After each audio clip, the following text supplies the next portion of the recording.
Hefði ekki fengið þessar líffæra ígræðslur sem sko 1, 2, 3 ár að þá alltaf væri ég ekkert á lífi.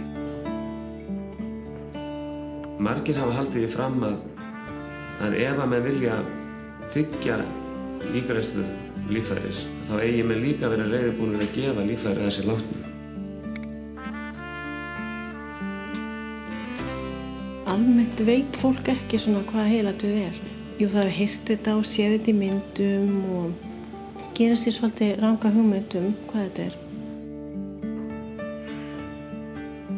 Það vita allir hvað skeður í garðinum. Við bara endurnýja moldina, því ekki endurnýja líka lifandi líf. Og mér finnst þetta besta gjöf sem ég fekk frá Guði í lífinu mínu. Ég á ekki barn, en nýra er besta gjöf sem ég fekk.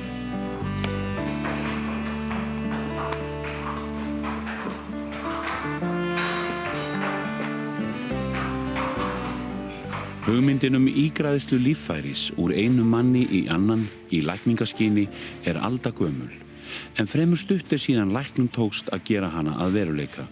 15 ára gamall, þá er bara veikist ég í grunnskóla. Var bara að klára 9. bekki sem var þá og fæ bara flensu, vírus og í hjartavöðvann. Og það kom ekki í ljós fyrir viku 10 dögum seinna. Ég var svona orðinn sæmilegur og fer í skólan og svo sló mig bara niður aftur og enda með því ég fer inn á Landspítala og þar greinist ég bara samdægus með bara stækkun á hjartavöðva og bara fárveikur. Einu sénsins sem var fyrir mig, það var alltaf bara að fá ígrætt hjarta og það var alltaf kannski fá heilt á, það var einn búinn að fara eitt undan mér og ég var alltaf bara svo ungur að maður kannski ekki alveg að fatta þetta allt saman sko. Fólk var svona bara hálfpartinn að koma á spítalann og kveðja mann þá á þess að maður skynjaði það sko. Ígræðsla líffæris er meðferðarúrræði sem er beitt til þess að lækna bilun í lífsnauðslegu líffæri. Þetta er meðferð sem er beittu áratugum saman án árangurs þangað til árið 1954 þegar að fyrsta árangursríka ígræðslan fór fram, en þá var grætt nýra úr eineggja tvíbura í bróður hans og ástæðan fyrir því að þessi ígræðsla heppnaðist var einmitt svo að þetta voru eineggja tvíbura þannig að vefjaflokka mynstur þeirra var eins. Ef það er ekki, þá hafnar líkaminn umsvifalaust hinu ígrædda líffæri. Og ég fekk oft hafnanir sko í hjartað. En svo 1,5 ári eftir aðgerðina þá jólin, þá fæ ég alvarlega höfnun og lendi út í Herfield í Englandi. Og það sló mér eiginlega alveg út sko. Ég var þar í jóla áramót og mér var svona vart hugalíf þá því að þá höfnun var mjög stór. En það gekk yfir og ég kom tilbaka. Fram til ársins 1991 voru Íslendingar öðrum háðir líffæri til ígræðslu. Þetta ár voru tímamót vegna þess að þá voru sett lög hér á landi sem skilgreindu heiladauða og heimiluðu brottnám líffæra til ígræðslu. Í kjölfar þess hófum við að gefa líffæri í sameiginlegan líffærabanka Norðurlanda sem nefnist Scandia Transplant og höfum gert það allar götur síðan. Og við erum í mjög nánu samstarfi við Kaupmannahöfn í þessu, en það er líka liður í samnorrænu samstarfi og þetta samnorræna samstarf tekur síðan þátt í Evrópusamstarfi.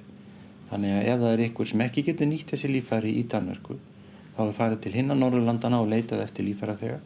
Ef þar finnst enginn, þá er farið til Evrópu.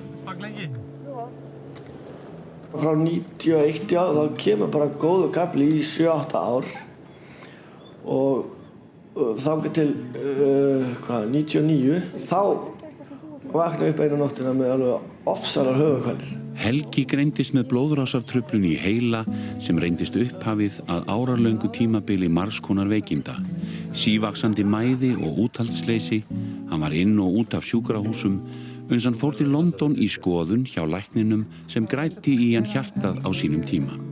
Og svo sagði hann okkur það hjarta var náttúrulega bara alveg búið og hann var ekkert að skafvonaði en hann sagðist alveg trista mig til að fara aftur í þetta. Hann sagði ég kynni þetta alveg og hérna væri alveg karakterinn í það og hann segir að sér gott fyrir að fá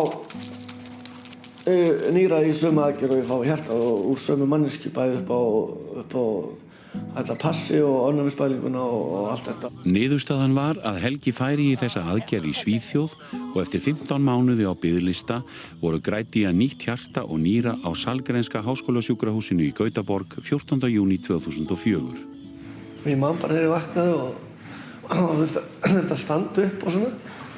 Hérna var alltaf pínur hrættur þegar ég búið að opna mann og maður heldur svo utan að kotta. En ég man bara þegar ég reis upp og horfði á mælan og sá bara hjartsláttin og blóðþrýstingin og allt þetta. Maður bara alveg, já svona, maður hefði alveg getað fagnað og sá það hvernig allt aðra tölur. Þannig að það var ofsalega góð tilfinning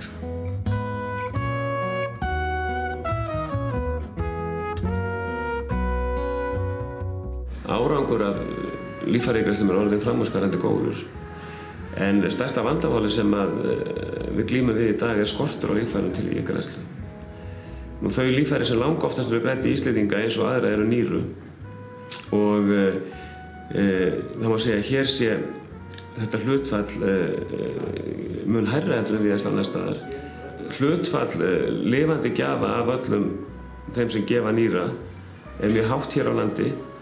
Og undanfarna 2 áratugi hafa þeir verið 2/3 af öllum gjöfum sem gefa nýra. Þetta hlutfall mun hærra heldur en meðal annarra þjóða. Þótt nýru komi í verulegu mæli frá lifandi gjöfum eru líffæri til ígræðslu fyrst og fremst fengin úr látnum einstaklingum. Úr einum einstaklingi hafa verið nýtt líffæri til þess að hjálpa 6 öðrum einstaklingum. Það sem mest hefur verið frá okkur hér á Íslandi. Og þá hafa verið nýtt sem sagt, það eru tekin 2 nýru úr einum einstakling og þau hjálpa 2 einstaklingum. Það er sett 1 nýra í hvorn einstakling. Síðan er lifur og það eru 2 lungu og það er hjarta. En það er hægt að nota meira, það er til dæmis hægt að nota hornhimnur til þess að hjálpa þá fleiri einstaklingum, en það hefur ekki verið mikið gert hérna á Íslandi hingað til. Líffæragjafar geta verið af öllum aldri. Það fer þá eftir hvaða líffæri á að nota. Það eru engin aldurstakmark hvað varðar nýru, en það eru ákveðin aldurstakmark varðandi lifur og það síðast var það 60 ára og það eru ákveðin aldurstakmark líka varðandi hjarta og það helst ekki yfir 40. Þann 8. september árið 2001 lentu Selma Jóhannsdóttir og 3 ára gamall sonur hennar, Gabriel Eli Brynjarsson, í alvarlegu bílslysi. Við systir mín vorum búin að tala líffæragjöf og höfðum meira segja stundum talað það ef að við myndum látast á þennan hátt sem hún síðan gerir að þá myndum við vilja vera líffæragjafar en einhverja hluta vegna vorum við ekki búin að skrá okkur sem líffæragjafar en þegar mamma kom upp með þessu upp á stungu þá var bara að gera að nýta sér það, við vissum það að þetta var það sem hún vildi. Læknirinn hann sagði að það væri engin von. Hún andaði ekki sjálf og þar af leiðandi þá yrði slökkt á öndunarvélinni og þá var mér búið detta í hug líffæragjöf. Talaði við krakkana mína og tengdabörn. Við erum mjög samstilltur hópur og þetta var samþykkt og þegar ég nefndi þetta við læknirinn upp á sjúkrahúsi þá hef ég sjaldan séð mann stökkva jafn snarlega á fætur og hverfa. Og síðan kom hann inn og sagði það að flugvélin er að leggja af stað frá Danmörku. Heiladauði þýðir að átt hefur sér stað óafturkræf stöðvun á starfsemi heilans. Algengustu orsakir eru heilaáfall, ýmist af völdum blæðingar eða æðastíflu, áverkar á höfði vegna slysa og almennur súrefnisskortur í heila vegna truflunar á öndun eða hjartslætti. Heiladauði sem slíkur, hann verður sjaldnast strax, heldur tekur þetta sem einhverja daga, þar til hann hægt að staðfesta heiladauða sé að ræða.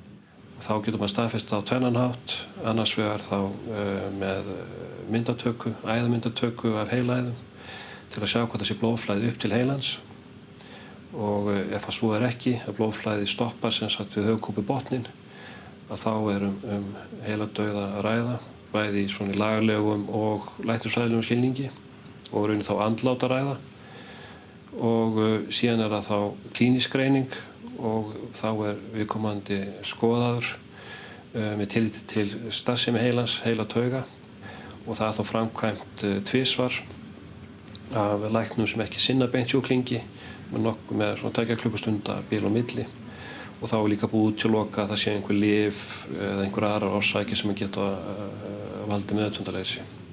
Og þegar það orðið þá fólk yfirleitt tengt vélum þar sem vélarnar halda lífi eða halda líkamsstarfseminni gangandi og án þess að heilinn sé starfhæfur og það náttúrulega í sjálfu sér ekkert eðlilegt ástand og þá hægt sem sagt að hætta meðferð samkvæmt lögum ef það búið að staðfesta heiladauða en ef að umræða líffæragjöf komin á stað og hugsanlegu möguleiki á slíkt verði þá þessari meðferð haldið áfram að halda líffærastarfseminni gangandi og við höfum ákveðin tíma þar. En það samt takmörk fyrir því að þetta óeðlilegt ástand og líkaminn byrjar strax að hrörna. Fyrir aðstandendur lítur sjúklingurinn þó oftast nær bara út fyrir að sofa. Og það mjögulega erfitt, sér maður hjá fólki að viðurkenna það eiginlega samþykja það að það sé, hann sé dáinn.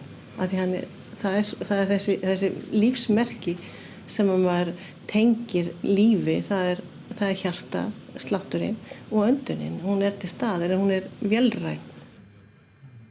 Við leggjum ríka áherslu á það að taka mjög vel á móti aðstandendum af því það skiptir svo miklu máli hvernig aðkoman á staðnum þar sem sjúklingun að koma. Og þannig að við leggjum áherslu á að sé umhverfi, sé hlýlegt og fólk fái að geti spurt alla spurningar sem að mögulega dettur í huga að spyrja. Nú að við getum svarað allir spurningum sem flestum en þeim sem við getum ekki svarað, það bara segjast við ekki þá svarað, geta ekki svarað og það komið þá seinna. Þegar samþykki fyrir líffæragjöf hefur verið fengið hjá aðstandendum umsvifalaust haft samband við Ríkisspítalann í Kaupmannahöfn.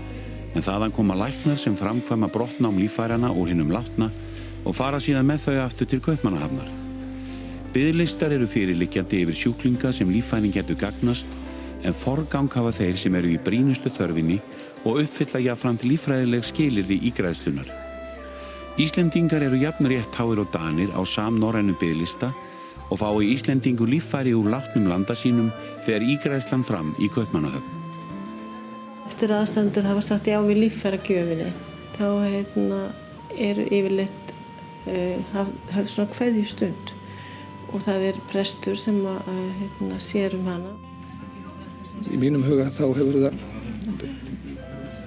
alveg sérstaka þýðingu vegna þess að maður heyrir öndunarhljóðið og maður finnur fyrir líkamshittanum og að geta beðið fyrir látinni manneskju og geta beðið fyrir huggun og styrk til þeirra sem að ganga gegnum óbærilega erfiðleika og líka að biðja fyrir gjöfinni sem verið að gefa.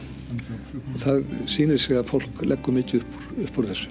Eftir því sem ég sé hefur verið gagnlegt líka í að viðurkenna að einstaklingurinn dáinn sem svona tilfinningalega erfitt einmitt út af því að maður finnur líkamshittan og heyrir öndunarhljóðið. Það sem fólki finnst oft erfitt og það held ég að sé spurning sem að fólk kemur oft með það hvernig farið með líkamann? Skorið og hversu mikið skorið, mun að líta illa út og svona ýmsar þessar spurningar sem maður skilur mjög vel og þetta sérstaklega með samband með börn. Þegar líkaminn kemur hingað upp eftir aðgerðina sem líffæratakan þá lítur líkaminn mjög vel út. Það skurður sem sem sést að því hann saumaður og en lítur yfirleitt mjög vel út. Samkvæmt skoðanakönnunum segjast alltaf 80-90% aðspurðra samþykki því að gefa úr sér líffæri ef sú staða kæmi upp. Fæstir hafa hins vegar fyrir því að tilkynna þennan vilja sinn svo það lendir á aðstandendum að taka þessa ákvörðun. Samkvæmt erlendum rannsóknum hefur reynst fólki erfiðast í þessu sambandi að ákveða þetta fyrir annan hvort hann að gefa líffæri. Þess vegna afar mikilvægt að þetta sé rætt í fjölskyldum. Þessi mál séu rætt, það ekkert auðvelt að taka upp svona umræðu en það mikilvægt að sé rætt og fjölskyldan viti af viðhorfi sinna nánustu hvort þeir myndu vilja gefa líffæri ef svona staða kemur upp. Ástríður Sigþórsdóttir hafði fengið græddar hornhimnur á bæði augun þegar hún hóf sambúð með Hilmari Hjálmarsyni. Sem líffæraþegi bar hún á sér undirskrifa kort að hún vildi gefa úr sér líffæri ef sú staða kæmi upp. Einn daginn þegar Ástríður að taka til í veski sínu, rekur Hilmar augun í kortið og kveðst sama sinnis og hún hvað þetta varðar. Ég man alveg eftir því þegar hann sagði þetta, þá vildi ég fá hann til að skrifa á þetta spjald, því að ég sagði, þú veist ekkert hvort okkar fyrir undan, ég maður veit ekkert hvað morgundagurinn ber í skauti sínu. Og hann sagði bara eitthvað svona, já, kvitta bara á þetta fyrir mig. Og ég fer langt á enda þér og var eitthvað svona, þetta var bara svona umræða og hann vildi ekki setjast niður og skrifa þetta bara, en samt ræddi þetta nú svolítið ítarlega og hann var alveg mjög fylgjandi þessu og náttúrulega töluðum að sem sagt, ég væri bara blind ef ég hef ekki fengið þessar hornhimnur sem ég hef fengið og hvað þetta hefði gjörbreytt lífinu fyrir mig sko. Aðeins nokkrum vikum seinna veiktist Hilmar hastalega og var fluttur á sjúkrahús. Þessi heilsuhrausti maður sem aldrei hafði kennt sér meins fékk á 2 sólarhringum röð heilablæfinga og í kjölfarið var úrskurðað að heiladauði hefði átt sér stað. Á 3. degi þá kemur læknirinn og spyr mig að því hvort að það sé hugsanlegt að hann gefi líffæri og þá einhvern veginn sem áttar maður sig á því og hugsa tilbaka frá þessu samtali okkar. Við vorum með þessi kort, líffærakortin, að það væri bara komið að þessu. Það var náttúrulega mjög gott að við skildum vera búin að ræða þetta vegna þess að það var enga að þurfa að fara að taka svona erfið ákvörðun á svona tíma. Það er bara mjög erfitt. Maður er ósofinn og illa fyrir kallaðar að öllu leyti og mikið af fólki í kringum hann og maður er þreyttur og ekkert búinn að hugsa sig hvorki að borða eða að hvíla sig eða neitt. Ég oft hugsaði að seinna hvort ég hefði hver ég hefði svarað ef hann hefði ekki verið búinn að ræða þetta við mig, hvort ég hefði sagt já eða hvort ég hefði bara sagt nei til þess að fá frið. Þetta flækist ekkert fyrir minningunum hann. Þær eru náttúrulega bara frá honum í lifanda lífi og okkar lífi saman. Og maður reynir eða hugsa sem allra minnst þennan tíma þegar hann var að fara. Og reynir að einbæta sér að hugsa lífið, það var gaman og allt var í blóma. Það sem hefur valdið okkur nokkrum vandræðum og ekki áhyggjum hér á landi að það algengt, allt upp í 40% tilvika að ættingjar hafna því að tekin séu líffæri úr nýlátnum einstaklingum.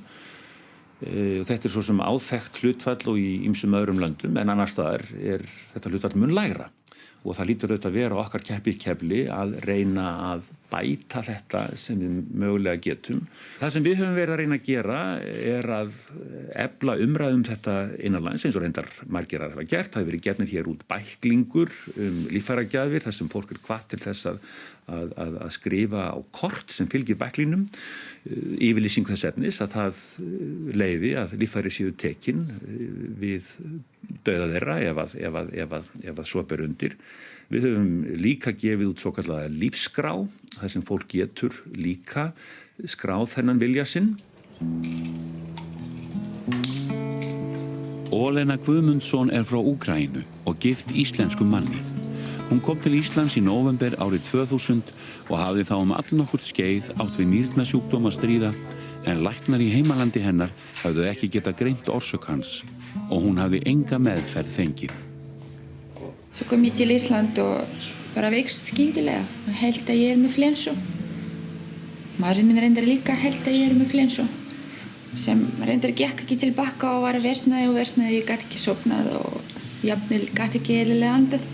Og þá kom að ljósa að ég mjög veik og þarf strax að fara í nýrnavél og nýru starfa ekki. Meðferð við alvarlegri nýrnabilun afar íþyngjandi og tímafrek fyrir sjúklinginn. Fljótt verður efst á óskalistanum að fá ígrætt nýtt nýra en biðtíminn oftar en ekki mjög langur. En ég vildi að fá líffæri strax. Ég vildi að fara í nýrnagræðslu. Ég þurfti að bíða í 2,5 ár til þess að komast á biðlista. Út af ákveðnum tryggingastofnamálum, númer 1 og númer 2, þá var ég illa farin. Það tók mér nokkur ára að jafna mig fyrir aðgerðina. Það komst ég á listan og það tók akkurat 3 ár að bíða aftur. Þegar vilji mögulegs líffæragjafa liggur ekki fyrir horft til opinberra laga, en löggjöf líffæragjafir í okkar heimshluta skiptist í 2 horn. Þannig að í sumum löndum gildir svo kallað ætlað samþykki en í öðrum ætluð neitun, einnig kallað upplýst samþykki. Löggjöfin eins og hún byggð upp hér og sjálfur sér ekki það gott það að segja, hún gerir ráð fyrir virku samþykki hins látna fyrir líffæragjöf. Önnur lönd, og við skulum kannski horfa fyrst og fremst til Spánar þar, hafa snúið þessu við og gert ráð fyrir því að allir hafi raunverulega samþykkt að líffæri skulu tekin ef að efni standa til nema þeir hafi hafnað því. Það ætlað samþykki, ekki ætluð neitun. Það sem að kannski mæli gegn ætluðu samþykki að í fyrsta lagi þá þurfa að vera meðvituð það fólk það tilheyrir mismunandi trú og það einfaldlega við getum haft trúarbrögð sem að þetta passar ekki.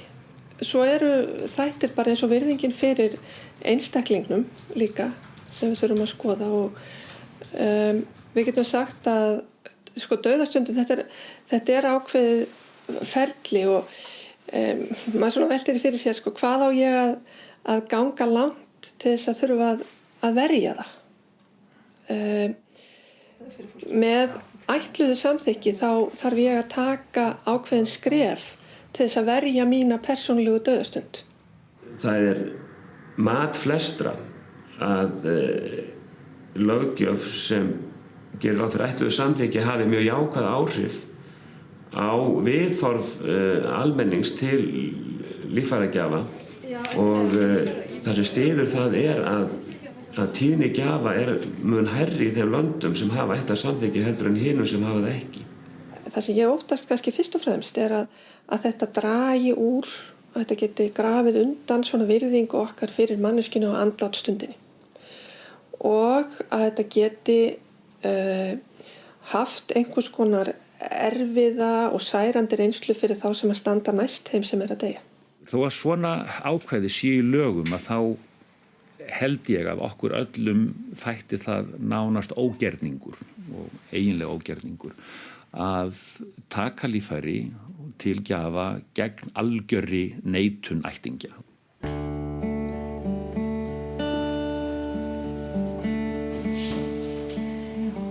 Ég hef aldrei hugsað að þannig að ekki á neikvæðan hátt að einhver fengi líffæri úr henni vegna þess að það er svo mikið þörf fyrir líffæri í heiminum í dag og við vitum það og voða notaleg tilfinning að vita af því í raun að þarna úti séu 2 nýrur sem að tilheyra henni einu sinni og tilheyra núna 2 konum og þær sem sagt fá að lifa. Maður heyrir að fólk sem hefur tekið ákvörðun líffæragjöf, maður heyrir að það sé sáttari með þá ákvörðun heldur þeir sem tóku ákvörðun að gefa ekki líffæri. Ég var mjög sátt og ég myndi gefa allt úr mér ef ég gæti, en ég veit að ég orðin og gömul og illa farin. Fólk hefur sagt að það skynji að það sé að gefa eitthvað það sé að gefa eitthvað, sko. Það að missa en það að gefa líf, annað líf. Það var eins og endurfæst að fá nýtt líf, ný tækifæri og til framtíðar til þess að gera það sem manni langar að gera og gera einhverja áætlanir áfram í lífinu. Líf gott, ný líf, það bara fínt líf.